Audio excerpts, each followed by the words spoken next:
Really a pleasure to be back here and see you all in such a wonderful new setting where, you know, we're above ground and there's windows and you can stretch your legs. My hope is that this time is your time and we talk about topics that are really of interest to you. So this is going to be much more of a discussion, hopefully not a lecture, and we'll drive it off topics and questions that are of your interest. I have prepared a few slides that we'll get to eventually that says something about Kleiner Perkins, but more about where we see major opportunities. But I want to get to those after we've filled out this whiteboard. The topics I thought would be great to start with included any questions you may have or discussion about your career or the next big thing or mobile and the web. Thank you. Energy, startups, venture capital, Kleiner Perkins, education, policy, global change. We could discuss some personal topics if you want. I can offer some hot stock tips, that's HST, and other. We can put in other categories. Really, this is your time, so let's begin now. If you'd put your hand in the air, I'll recognize you, and I'd love to get your name and then a question. And thank you, mic runners. We'll try to do it with the mics, but I'll probably go faster. Thanks. Hey, John. Thanks for coming. My name is Mike Volpe. I'm a second year here.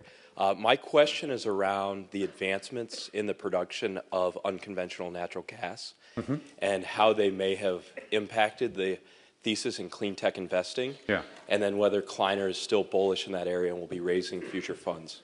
Natural gas, clean tech, energy innovation. Great question. Another one, please. Yep. Hi, John. I'm Kadir Anomaly, MBA 1. I had a question about mobile payments and specifically around NFC and sort of why, like, although NFC has been here over the last, like, 3-4 years, like, it's not been adopted en masse. Okay. Mobile, payments, NFC. Great question. We have one up here. Thank you. Up top. Who is a CEO who you think is doing most things right, and what are those things that they're doing right? My favorite CEO. And your name is? Senya. Okay, I'm going to put that under startups, all right? But certainly some of the CEOs who I'm fond of are running something more than a startup. We've got a microphone here and a question. Yes? Yes, sir. Hi, I'm Neil Sengal. I'm a JD MBA here. And my question's about your career and the value that your time in industry at Intel added to your career as a VC, and if the you value of Intel. You would do that again. Great. Thank you for asking about that. Question over here. Yes, sir. Hey, Steve Grossman. I'm a first-year MBA student. I'm just curious as to what advice you gave the president as part of your advisory role, and which of it he took. Well, I'll answer part of that question. Advice to POTUS. Yes. My name is Tomi Pajarin. I'm visiting Stanford. You have been attributed of saying that it takes $25 million to develop a VC as a person, as a career person. Yes. I wonder how you take this. Now people are talking about establishing their new website servers for $100 a month. In this new environment, what's your view? If you would estimate like a medium-sized venture capital fund, what would it take to be a partner financially and also perhaps in terms of number of deals that you have gone through? Right. I'm going to answer that right on the spot. What I meant is to be a successful VC, you're going to lose money. So it wasn't the size of the fund. And the losses would be about equal to what it would mean to crash an F-16. And that was around 25 million at the time. But there's a good question that builds on that. Yes, sir. Great. Hey, John. My name is Tony. I'm a second year here. My question is actually somewhat related. So in VC, under very long feedback cycles, how do you know if you're doing a good job on a shorter timeline? That's a great VC question. Another one, please. Who's got a mic? Hi, yes. My name is Remy Malhotra, and I'm the Jobs Act is passed, and that potentially opens the door for non-accredited investors to play in the VC world. And from a policy point of view, is that a good thing? How does the VC community view that? Jobs Act, great question. Up top, yes, thank you, ma'am. My name is Katie Holt, and I work here at the business school, and I'm interested in what you think is happening in the markets right now, if you got hot stock tips, or what sectors you're bullish on. I don't have to answer all the questions I put on the board because a number of them I'm not qualified to answer. Yes? Hi, John. My name is Katie Elkin, and I'm a first-year MBA. I'm curious to hear your thoughts on the future of digital education. Great. That's education digital, right? Another one? Hi, John. I'm Greg Mulholland. I'm a first-year MBA. I'm interested to know, where do you see VC in the energy space? Because so many energy projects require so much capital that most VCs can't set up an entire energy deal. Right. Role for VC because of the capital required. Let's do two more. Yes? Hi, John. This is Lucas. I'm a first-year MBA. I would like to know your vision on what VC can do to plug the valley of death for developing new therapeutics. Okay, so, well, I'll put that in other, maybe valley of death for therapeutic innovation. Who else has a mic? Hi. My name's Jonas. I'm a first-year MBA here as well. I don't know whether you can see me back here. And my question is whether you think there are enough frighteningly ambitious startups around at the moment. All right. So, are there enough disruptors? You know, folks who want to put a big dent in the universe, as Steve Jobs would have said. So let's do this. Hold other questions and, in fact, gather them as we go along. Because if this goes according to plan, we'll have another 20 or 30 minutes to have more interaction. I want to take on a couple of these at first, and then tell you a little bit about Kleiner Perkins and where we see opportunities. I think a place to begin is with the value of Intel for me. And it was formative. It was the most influential thing in my career other than my father. And I went to Intel at a time when it had a couple of hundred employees as a summer student. I fell in love with the place. I even somehow, as a summer student, talked my way into Andy Grove's first course at the company, which was called Intel Organization, Philosophy, and Economics. And even at that time, I could recognize this was a very well-run company, very aggressive, very disciplined. And many of their practices I've tried to take to our partnership and then other companies, like objectives and key results, which Google has adopted for everyone, or how you do performance reviews and performance management. In Andy Grove's little book, if you don't have it, High Output Management, I think is one of the best books available on management. So Jim Collins says there's a return on luck. A lot of life is luck, and I'm one of the most luckiest guys in the world that I landed at Intel instead of at, I mean, I was thinking to go to work for Burroughs because I thought their computer architectures were pretty good, and they went straight out of business. So this generalizing, this value, I think, of operating experience in a rapidly growing company where you're going to learn from the people who are there, that's a key element of career advice that I'll be giving you. A number of the other topics I'm going to address in these slides, so maybe if we could cut to those. If you'd go to the PowerPoint, that would be ideal. So I'm one of the partners at Kleiner Perkins Caufield Byers. People would think I run the place. I do not. I get one vote around the table in what we invest in and in what we do. Our partnership is, I think, unique in Silicon Valley in that we're not a quantity shop. We're trying to invest in the most things. We're, like Stanford Business School, more interested in quality, and in particular in the entrepreneurs who are disruptors, the ones who want to change the world and make a big, bold difference in what they do. We also invest across a spectrum of technologies and stages of companies, and I think that's resulted for our partnership in really a pretty impressive array of companies. I've just selected some of them. Some of them here are newer. Some of them are older, like Genentech, which pioneered the life sciences industry. But whether you're looking at Coursera, which is the newest of these investments we made, it's been out in the market for 11 months or so. Twitter, which is the largest check we've ever written to back the company. Amazon, Google. These are companies that we're incredibly proud to be associated with. Not so much for their IPOs, but the thing that impresses me the most is the number of jobs that these innovators have created, with over half of those jobs being in the U.S. Almost all of them, most of them, when they get to any scale, become global companies. Now, I've done this work together with 18 other senior investing partners at Kleiner Perkins. We're in 3 fields, so you can figure that's about 6 partners per field. 6 partners for life sciences or for digital or for green.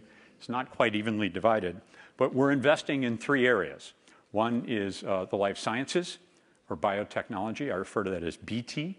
Another is new energy technologies. Think of that as ET.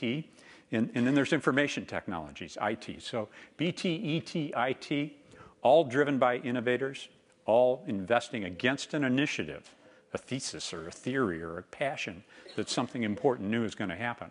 And I do want to tell you, since we're doing big, bold things, these companies can fail. Even whole initiatives can fail.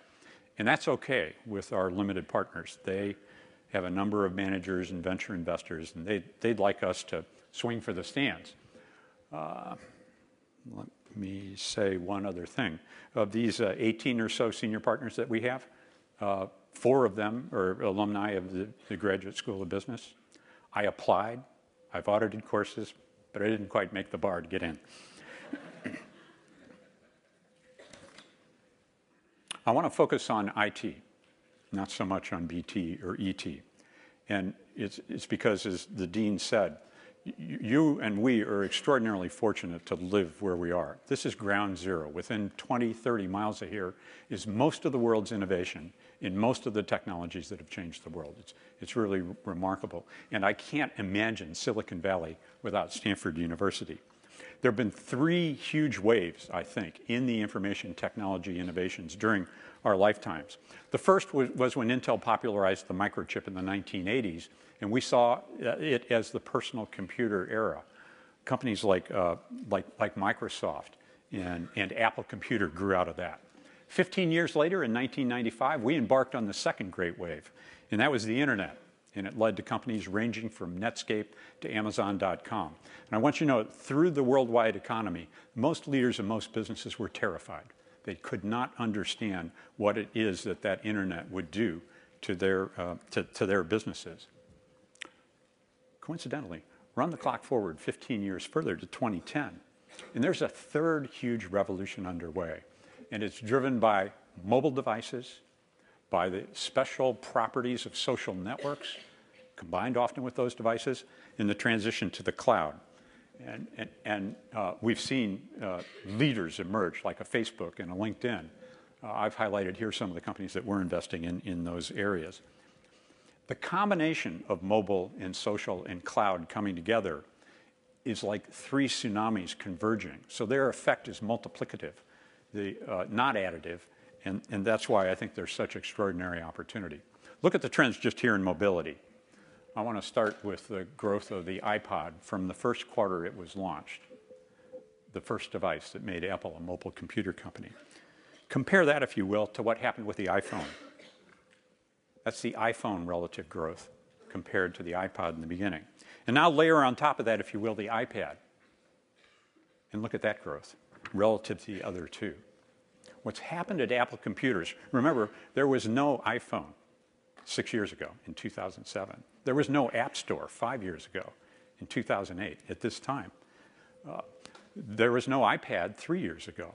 And in those 3 innovations, Apple has created a new business, several new businesses that are running at $100 billion a year of revenues. $100 billion a year of new businesses. It's quite extraordinary. And so the company today is worth $400 billion. And one of the 4 horsemen that are really setting the pace for innovation. And of course, it doesn't stop there. If we go from Cupertino to Mountain View and visit our friends at Google, that's the growth of iPhones, right? Look at the growth of Androids in the same quarters. So there's something really extraordinary going on that's creating enormous opportunities in and around mobility. But mobility is not the only story. Another powerful one is social networks. 8 years ago, there was no Facebook. Today, Facebook has 1.2 billion users. 500 million of them use it every day. And what that's allowed entrepreneurs to do is to reimagine and reinvent the web. Every application, every service is now being recreated in the form of mobile and social.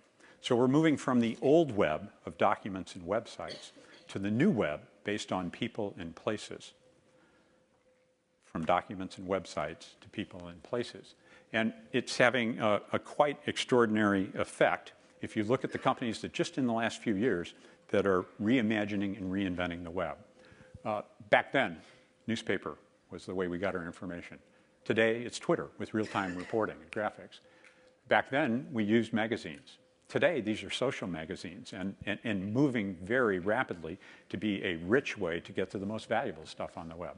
I'm citing Flipboard. Look at Path. Back then, it was Diaries.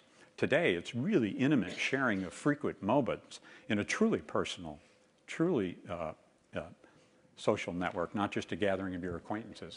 Next one, Coursera. Somebody asked about re-envisioning higher education and competitors. We're quickly moving from this world of lectures and rote conversations to where that material is online and you can educate kids in a blended academy or get the world's best universities available any and everywhere. Traffic. We've gone from maps to social maps. Anybody here use Waze? Who has Waze on there? Okay, next slide. Health. Digital health is a frontier that the nation, our country, desperately needs, which is to use big data, use mobility, and use smarts and changed incentives to deal with the crisis in healthcare costs. And we're investors in a half dozen or so of these companies and very excited about what that can mean. Healthcare system, the single largest, most screwed up part of the American economy. There are important innovations underway in energy. The most efficient machine in the world at converting natural gas into electricity without burning it is Bloom Energy in Bloom boxes. They sold almost $400 million of those last year. They have a bigger backlog than that for the coming year. What I want to tell you about these, though, is they take a lot of capital and they take a long time. They have entrenched incumbents, but the markets are enormous and really ripe for innovation. Here's energy innovation. How many people have seen or installed a smart thermostat from Nest? We're blown away by the results of this company. In just a year's time, they're more than 5 times their revenue forecast. And who'd have thought you could take an ugly old thermostat, reimagine, reinvent it, and then sell it at $300. It's quite extraordinary and disruptive. There's another part of energy that really matters. About 15% of the world's energy is used in data centers, and what limits the performance of those mobile devices is the energy they consume.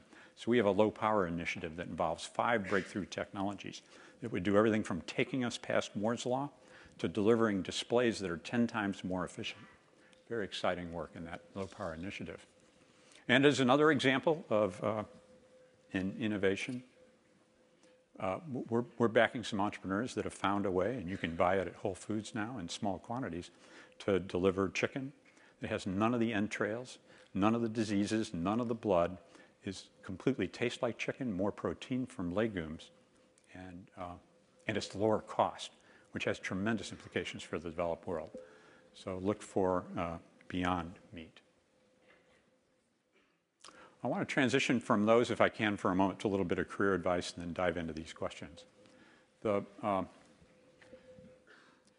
could have the next slide, please. Thanks very much. Here's what I did when I was making my career choices. I don't know if it's relevant or right for you, but I prioritized looking for a place and way that I could learn and grow as opposed to just ordinary income and compensation. Next one, please. I think it's really important to build a strong foundation of experiences. Many of you come to the school with some, or maybe you think enough of those. Others of you don't have very many of them. But I would try gaining experience in different fields. Always network, okay? Every day you want to do more networking, and I don't mean on Facebook. It's reaching out to people. I think one of the very best things about this school is not in the programs or in the classrooms, but it's in the networking you can do around the rest of the university and with the entrepreneurs and CEOs who come in and speak with you. When you're looking for an opportunity, my choice was to try to get in on the ground floor of a very rapidly growing company where it also thought it was well managed. In the dream scenarios where you're working for somebody you really think you can learn from. It's hard to get all those factors together, but rapid growth is going to create lots of opportunity because to advance, you don't have to climb over the back of someone else. Rapid growth tends to attract other really great executives, and you'll strengthen your networks. I think there'll come a time, probably, not certainly, where you're going to decide, I want to swing for the stands. I want to found a company. I want to be a co-founder of a company. I want to run my own show. For those of you working in the private sector, I believe that's also for entrepreneurs working in the social sector. You don't have to do that right away. There's always going to be a demand for outstanding leadership. And on the other hand, I don't want to discourage you. If you happen to be the next Mark Zuckerberg, I'd like to meet you right after this conversation. And I think across all these factors, one of the most important things you can look for is the culture of the place you're going to join. Culture really matters. Culture has to do with values. And in my years in the Valley, I've seen there's companies with really cultures that appeal to me and others that do not. I don't want to make a judgment about these, but just have you be tuned up for them. My partner, Randy Komisar, wrote a book. He teaches over at the engineering school called The Monk and the Riddle. Great book for you to read about Lenny and his startup venture, funerals.com. But he contrasts the difference between mercenaries and missionaries. And the difference is really very profound. The mercenary cultures are quite driven. And paranoia is kind of at the heart of what drives them. I would frequently have arguments with Andy Grove. Andy would say, only the paranoid survive. And I'd say, hey, Andy, paranoia is a disease state. You know, that may not be the best way to motivate. Because instead of paranoia, you can have passion for what you're doing. Paranoia pushes you forward. Passion draws you into an opportunity. It's the difference between opportunistic and being strategic, or the difference between mercenaries and missionaries is the difference between the pitch and the deal or forming a real partnership. This difference can be seen in the time view that you have.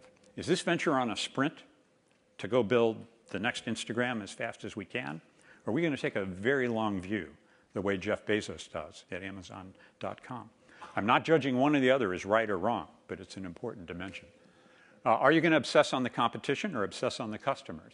Are you going to set up the culture so there's a kind of aristocracy of the founders who really call all the shots? Or do you want a meritocracy where you can get all the ideas on the table, have the best ideas win? It's the difference between focusing on the financial statements or the value statements. I think it's the difference between whether or not you're in a culture where there's a lot of loners and you're on your own, or there's a real emphasis on mentoring, on coaching, so that the whole team gets better. I think it's the difference between an attitude of entitlement, which I find unappealing, or the Hewlett-Packard idea that people go there, they make a contribution, it's recognized, and that makes everybody more effective. In Randy's book, he calls it the difference between the deferred life plan and a whole life, one that really works. My take on this is it's the difference between a lust for making money and a lust for making meaning as well as money. And any entrepreneur that comes to tell us that they're not interested in making money, these are the enterprise for-profit entrepreneurs, I usually don't believe them. But I think you can achieve success and significance, not just focus on success, by choosing what it is that you choose to do. Here's my last thought on this topic. Anything that you want to do a consequence, I believe you're going to do with others. And what this school is all about is helping you grow and be more capable as a leader. Ideas, I worship at the altar of ideas. You know, innovation, I'm a junkie for it, and I'm sure you're attracted to it as well. But ideas are, relatively speaking, easy. It's execution that's everything. The difference between Sun Microsystems and Apollo was how they executed. The difference between Facebook and MySpace was how they executed. And it takes a team to execute well. These three ideas, that ideas are relatively easy but important. Execution is everything. It takes a team to win. You want to figure out how to be a very effective member of a high-performance team and then lead a team of your own to enable them and empower them. And that, I dare say, is going to be the most valuable thing you'll take from your time here at the Stanford Business School. I think this would be a good time to throw a few more questions up on the board, and then I'm going to work on answering some of them. So if we can pull the mics out again, whoever gets the first mic, I'm going to call on. Yes, sir, it's you, and then up there. Me first. Hi, John. I'm Dan. I'm a Sloan alumni. Yep. My question is about what do you see the opportunity in enterprise software and the enterprise infrastructure? Do you think it's a big next thing? Thanks. Yep. I'm going to put that under next big things, okay? Enterprise opportunity. Another question, please. Name? Topic? Hi. Yeah. Oh, up here. Hi, thanks. My name is Elad. I'm a first-year MBA student. You said in your slides before that focus not on competition, but focus on your customers. Yeah. Now, in technological innovation, you sometimes enter a field with lots of existing intellectual property and existing patents and lots of hurdles to innovate. And how would you recommend an entrepreneur entering a saturated field, but still with a passion to disrupt, to handle these issues? Okay. I'm going to put that under startups entering saturated fields. Couple more? Who has a mic? Hi. Up top. Yeah. Up there, thank you. Hi, I'm Jasper. I'm a first-year MBA. I'm curious, what are some spaces and opportunities that you're excited about now that you have no idea whether you'll be able to make money doing? Okay. New spaces that may be nonprofit. Who else?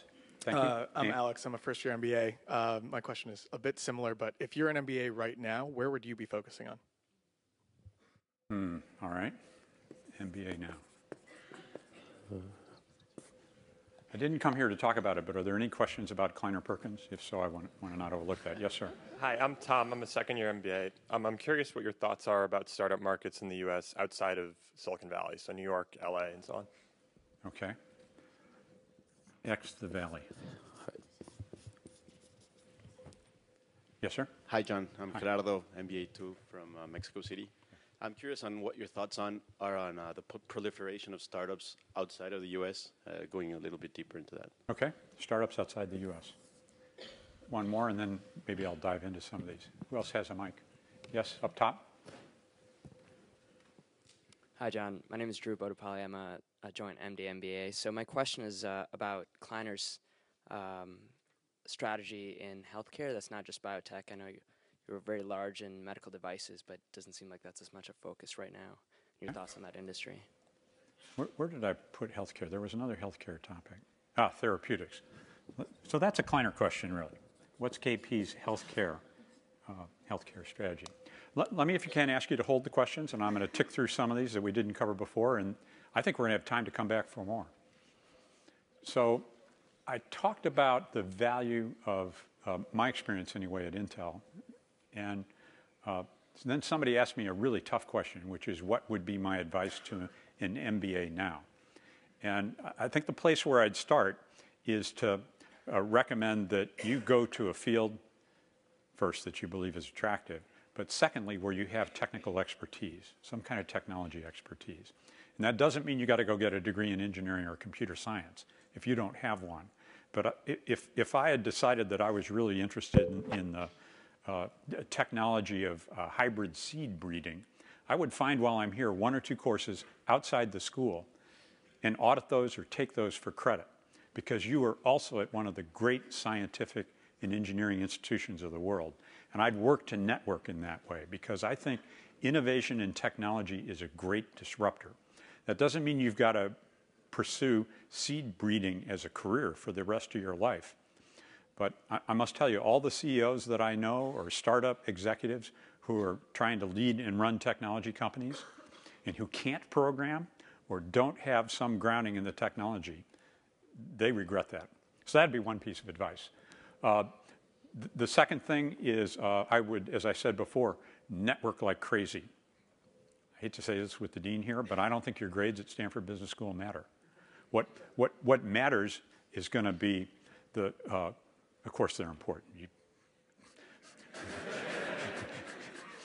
But I think the quality of the networks and your hunger for learning and figure out how you're going to make a difference in the world is, I believe, more important than those. Is there any third advice? Okay, so this is out of the professional domain. But I am convinced, without doubt, and it goes without saying, that the most important decision you'll make during, say, your 20s is who it is that you would choose to spend the rest of your life with. So don't give that short shrift.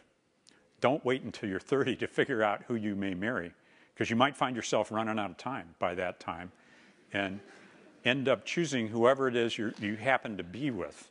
There's a wonderful author who's just put out a book on this topic called The Defining Decade, and her name is Meg Jay. And I won't say anything more about that, but those would be three of the top things on my agenda. And Price, a number of you already have that covered, so forgive me. Let's go to the next big thing. Enterprise opportunities and new spaces. There's a revolution underway that's almost as big as mobile, and that's the move to cloud computing. And enterprises initially resisted this, and now they're embracing it. The estimates are that we're going to go from 0 cloud revenues, which is when Amazon Web Services started here a few years ago. We held a reception with Jeff Bezos, to $270 billion by 2020. That's an enormous, just services, that's an enormous shift in how computing is done. So I think the cloud, fundamentally for economic reasons, is going to transform how we compute around the world. And that has consequences in terms of the architectures for cloud computing, the software. Systems are now being built to scale horizontally in services as opposed to go vertically. And the opportunities ahead are fantastic. I have a couple, actually 3 partners at Kleiner who focus on this. Sorry, 3.5, including Mike Abbott, who is the guy who went to Twitter 2 years ago when the fail whale was always coming up. Do you know what I mean? And he did 2 remarkable things. The most impressive was in 18 months' time, he personally recruited 300 top engineers in the toughest recruiting market in the world, which is San Francisco. And then he organized those engineers to stand up that service. So it's scaled as they've gotten to 150 million, even more users without going down. We took a bet on him. That's when we invested, when he arrived. And I think it illustrates the power of those cloud technologies. And also something else I said, which is the new currency is engineers. They are what are very dear. And I think that's true whether it's in computer science or whether it's in life sciences or whether it's in energy innovation, which goes back to my recommendation to you, which is don't be afraid of technology if you're not an engineer or a technologist. Dive in there, audit those courses, figure out the publications you want to read.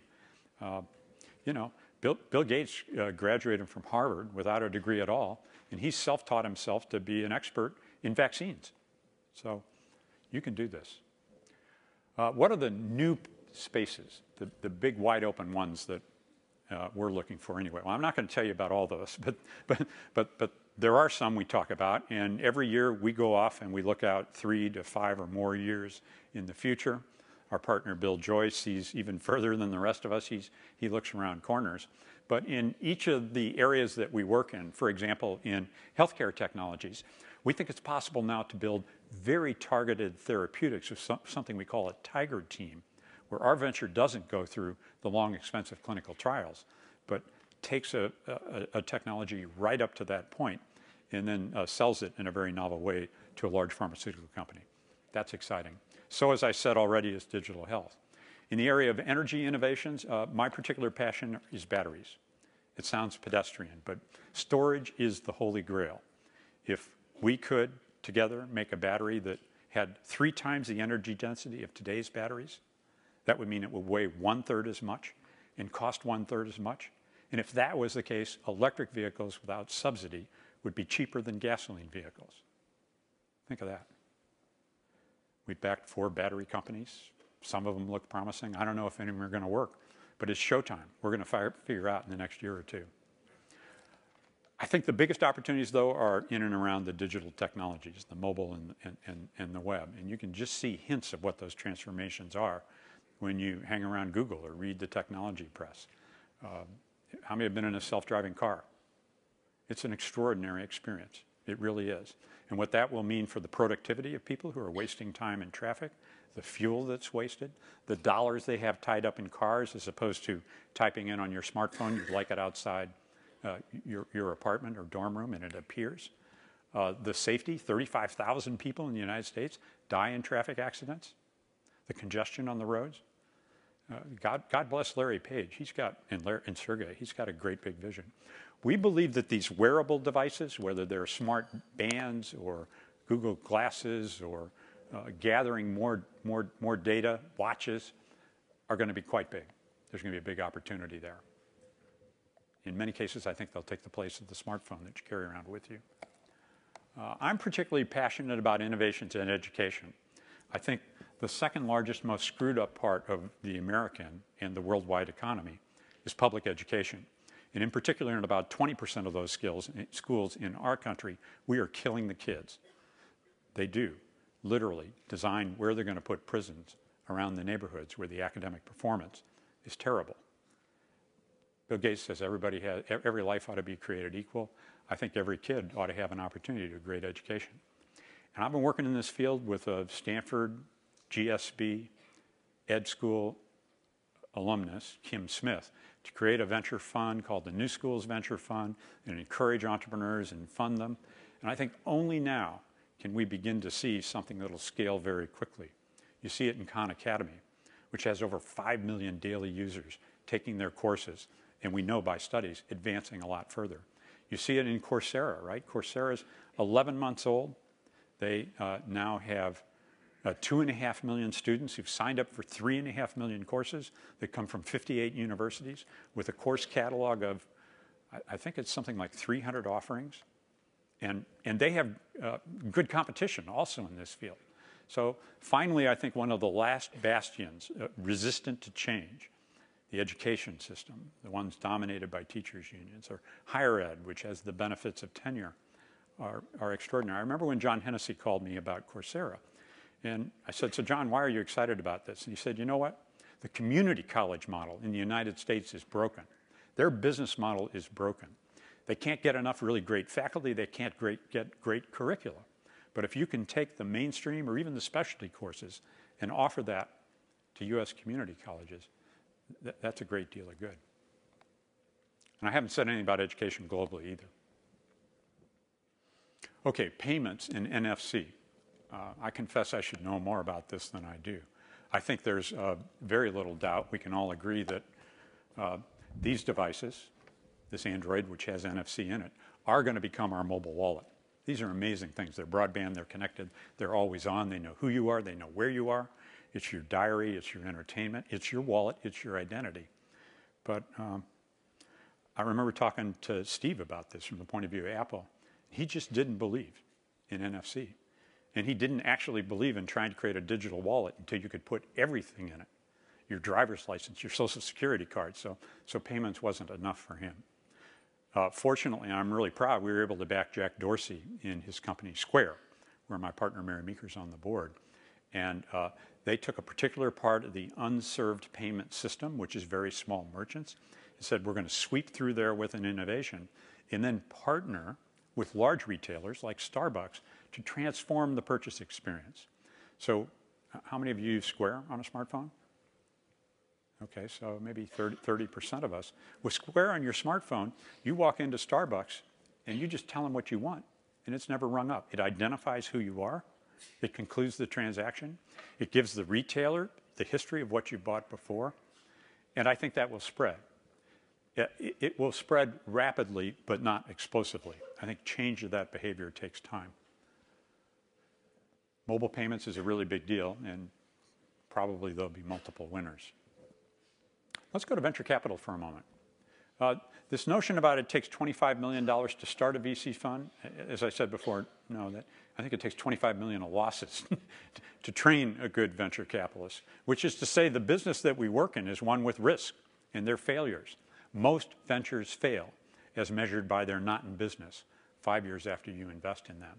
So at least for my partnership, the way we work is we try to find in any given fund several ventures that will deliver 10 times or 30 times or 50 times, and those will cover for the losses of other ventures.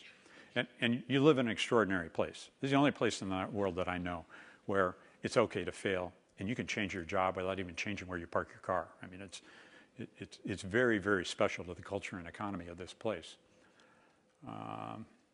The long feedback cycles are incredibly frustrating. What I will say is the long feedback cycles in venture capital, in backing a team. What I will tell you is along the way, you can measure progress. Andy Grove says if you don't measure it, it doesn't matter. And I'm definitely of that religion. You can have ventures that'll lay out goals by audience, by revenue, by technical progress, and talk to your partners about how that's going.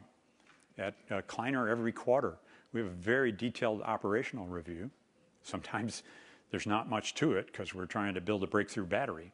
But other times it's what's the audience now for Path? How engaged are the Path users in using this service?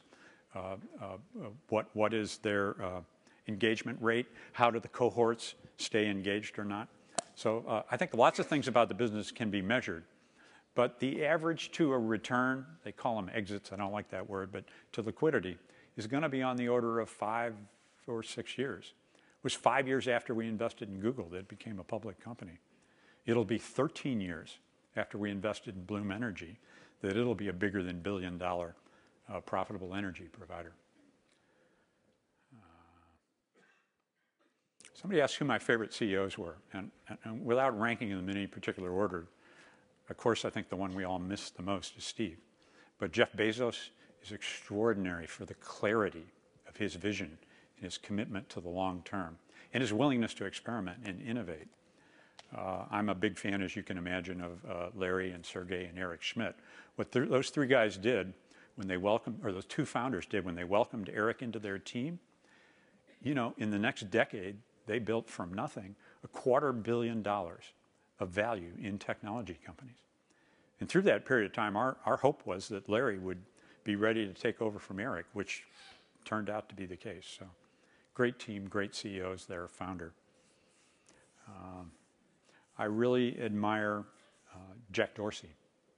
Here's a guy who was the founder of Twitter and the founder of Square. Incredible sense of taste. Some people say that Elon Musk is going to be the next great CEO. It's extraordinary what he's done, right? He founded a successful solar company that's public, a successful car company that is public. Those are two great big green wins. And along his way, built a spaceship company. So there's something going on there that's quite important. Who else? Who else thinks there's a great CEO out there who you admire? Just put your hand in the air and call it out. I'm not going to get any takers here. Come on. Yeah. Pat Romano. Okay. Any others?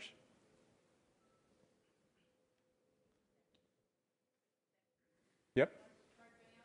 Mark Benioff. I think Mark's fantastic.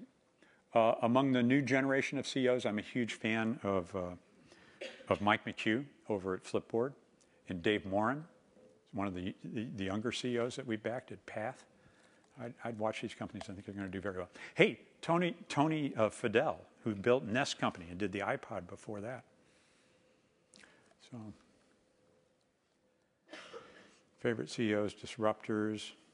What do you do if you're going to be in a venture that's got saturated competition, lots of entrenched competitors? Do you then obsess on the competition instead of on the customer? I'd suggest no. I'd suggest you do something else. You know, the best way to build a great company is to find a large underserved market or a displacement market that exists. So now if the Google guys followed my advice, they wouldn't have built yet another search engine. Here's the point. They had a really disruptive technology, the PageRank system, that they were running out of their dorm room at Stanford. And it was growing so rapidly that Stanford decided they were going to throw them off campus. It was a real load on the network. So they went down University Avenue to the office above the ice cream parlor, and the rest is history. But I really think there's wisdom in this. Jeff Bezos says this: I'm going to obsess on my customers, not my competition, because if I serve those customers better than the competitors, I'm going to win. Jeff's very disciplined in his communications. You'll notice the only words that come out of his mouth, the only thing you'll find in an Amazon press release are customer benefits. If it doesn't convey a customer benefit, don't say it. That's all that matters. Remember when I first met Jeff, he was going to build the world's most customer-centric company. That was his goal. And I think to large measure he's achieved it. Payments, natural gas, a word or two about natural gas. This is a big disruptor. Nobody forecasted this. And if I can be a red-blooded, patriotic American citizen right now, it's a very good thing for our economy. I think it's going to mean manufacturing comes back. It's a very good thing for our climate. The greenhouse gas emissions from an equivalent unit of energy are about half what they'd be from coal. It means we're not building new coal-fired power plants. It advantages some of the investments we've made and disadvantages others of them. You'll be happy to know we haven't invested in any coal-fired power plants, but Bloom Energy, great advantage in having cheap, reliable natural gas for a long period of time. What's the role for venture capital in these kinds of innovations? Look, we've learned some lessons along the way. We started investing in green energy in 2007, I think. And some of the projects were capital intensive. And of those projects, some of them I wish we didn't do. We made mistakes. So but others that are capital intensive, like Bloom Energy, I think are going to be huge winners. So remember that slide I put up at the end? Ideas are easy, execution's everything. It takes teams to win. The great difference between the successful ventures and the not successful ones in green, whether or not they're capital intensive, is how they execute. Elon Musk executed with Tesla incredibly well in a capital intensive car company. It's worth $4 billion today. So execution's everything. Nonetheless, I think if you're going to invest as a venture capitalist in this field, you better pick the low capital projects, and you better build a broad base of investors and get strategic alliances to help get to the market. These are incredibly large markets. It just takes time to get there, time and smarts. This is the personal one. That was mostly hot stock tips. And to the question, what I think was up there is, so John, what's your financial forecast for sectors in the economy? I don't know. I'm not going to be able to help with that. The dinner with the president. What was the advice to the president that came? Not so much from me, but all the executives who were around the table, who included Carol Bartz and Larry Schmidt and Mark Zuckerberg and Steve Jobs. We put Mark on the right of Steve. I asked him to not wear sandals. and on his left was Steve. And it was a very free-ranging conversation with an incredibly bright leader of the country. As I recall, Art Levinson argued for changing the regimen for approving drugs based on the new molecular understanding that we have of diseases, with the FDA having slowed up. Let's see, Reed Hastings made some impassioned arguments in favor of public education. Larry Ellison, he went on a real tear around immigration. You know, this whole idea that we ought to staple a green card to the diplomas of foreign nationals who are educated, and the difficulty, the craziness that we'll have foreign nationals come to our great universities and then tell them they have to leave. I mean, what kind of national strategy is that? So I think there were themes that you would know about and resonate with. What was impressive is that he came here to learn about technology and not to do any fundraising. Came for dinner and then went up to the Pacific Northwest. The Jobs Act is something that came out of the President's Jobs Council, and Steve Case deserves enormous credit for driving that through Congress in a bipartisan way, in a Congress that really didn't do anything. There's three components of that. The first that I really cared about was reforms in how you go public, so you're not subject to the withering criticism that a Groupon, for example, had to endure. Now you can file, not have all that information be public until you decide you're really going to go out for an offering. They also changed some of the overreaches, I believe, from the Spitzer era around disclosure and analysts. There's a couple of other parts of the Jobs Act that it's going to remain to see what happens. There's people who are predicting there'll be a lot of abuses when any entrepreneur can raise $1 million off the web, essentially. But here's what I believe. Our country ought to have more entrepreneurs. We ought to have more capital that can get to entrepreneurs and more innovation.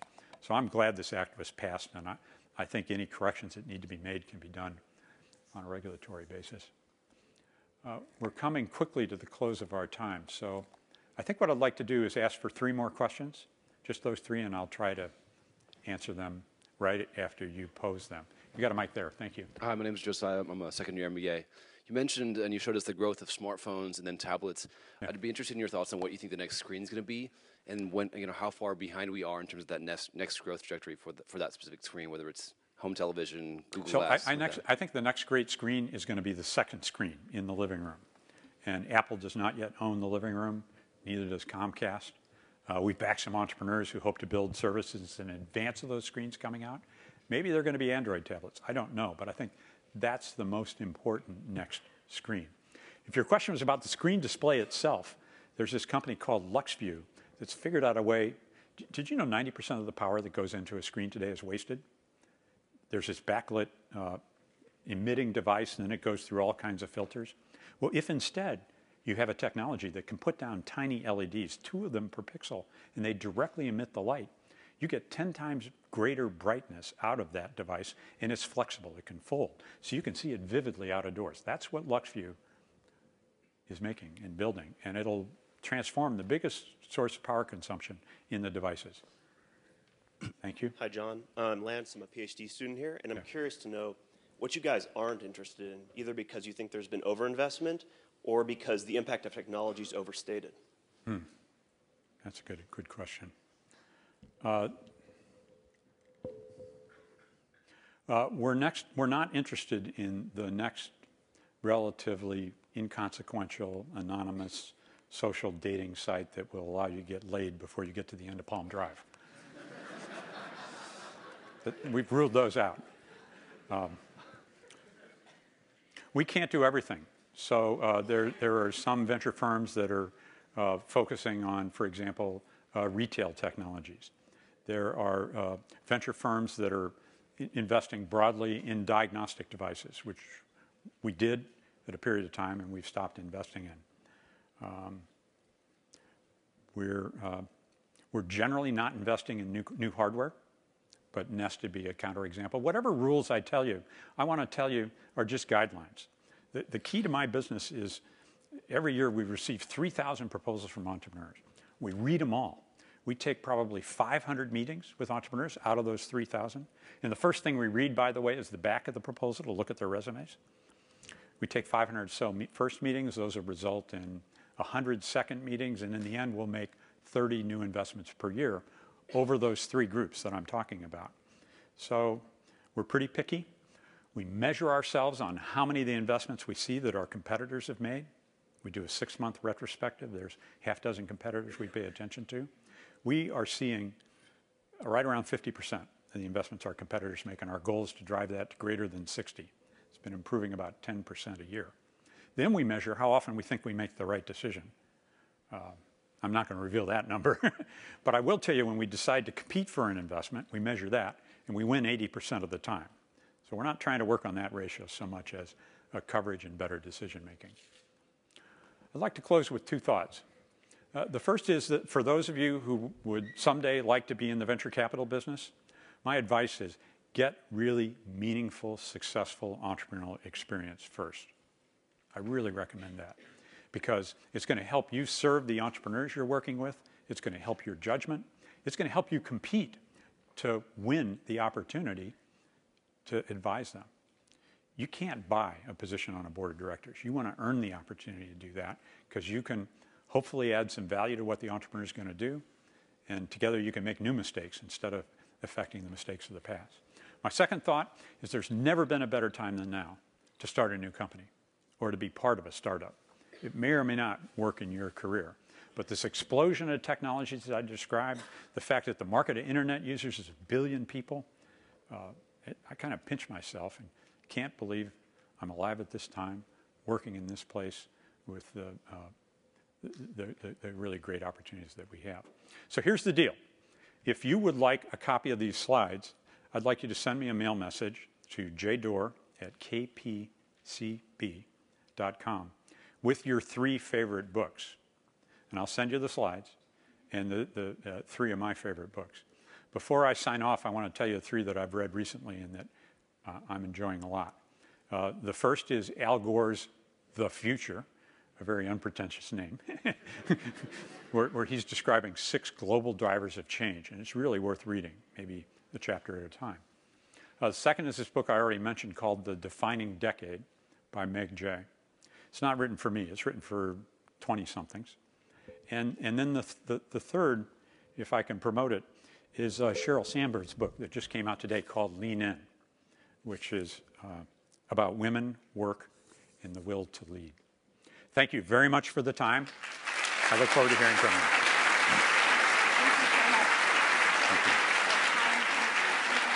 Thank you.